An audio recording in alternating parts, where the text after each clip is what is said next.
Okay, so in today's tutorial I'm going to show you how to use the useEffect, useState and the fetch with each other so that you can do API requests, and the setup of how to combine all three of these together.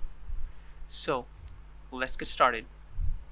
So the way you use all of this together with each other, the useEffect, useState and fetch, is like this. You first create a state in which you're going to put your data, okay, and you will create a fetch data function, and it has to be an asynchronous function which will have a await, so that using async and await you can fetch the data, put that into the response variable, and the variable is going to be a constant because you are not going to be changing this data. Then you're going to format the data into JSON, and then you're going to put that into your result variable, which is also a constant. Then you're just putting that into your state by updating the state, and you're running your fetch data function after your component is done rendering. And to do that you will use the useEffect, and you will put in a empty dependency array, because this will keep running again and again if you do not add a empty dependency array.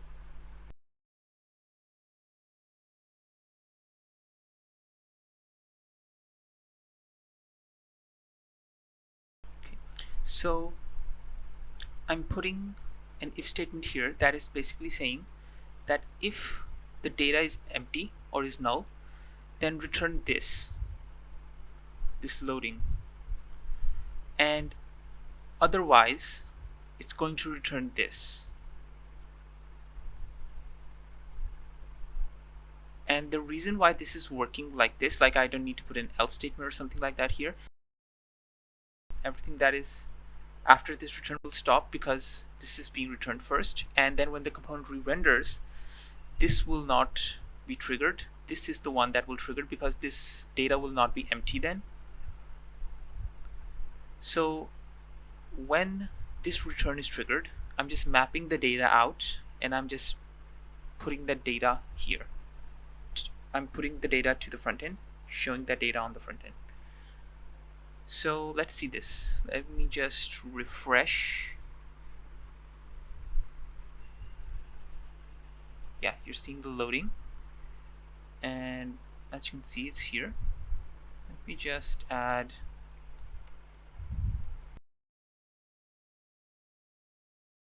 refresh this.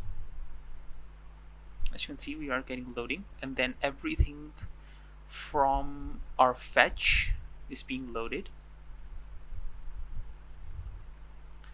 because we are getting the data from this, and we're just putting the data in this state. And let's say I had a post request, right? What you can do is, I'm going to grab the code from our previous, we've gotten this code from a previous tutorial. Okay, so what we're doing here is we have an options. Okay, we have an options variable that is a constant, and we're putting it here.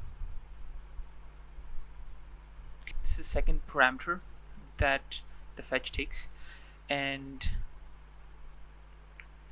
what we're putting in this is there are 4 methods: get, put, and delete. This is for getting the data, updating the data, deleting the data, and sending data to our backend or to our API. And this is just a header. You can have other headers in this too, like authorization, and just saying that the content type is JSON format, and that the body is this, and I'm just using JSON.stringify for this. Okay, and I'm just sending this object in that. I'm converting it into a string first, and then I'm putting the options here. After that, I'm doing the same type of fetch putting the result in this, and I'm getting the results, and I'm putting it in an array because we're getting an object back rather than an array this time. Before we were getting an array, this time we're getting an object. I'm going to show you the result with this as well on the front end in our console. If I reload, you'll see we are getting this back from our API, and this is a text we've put in, and we can change that to, and let's save this, and as you can see, it's now true. Okay, it's completed. So this is how you do a get and post request using the fetch and combining that with useState and useEffect. We're trying to get to 1,000 subscribers so that we can do full stack projects. So I hope you like this tutorial. So like and subscribe, and I'll see you in the next one. Bye.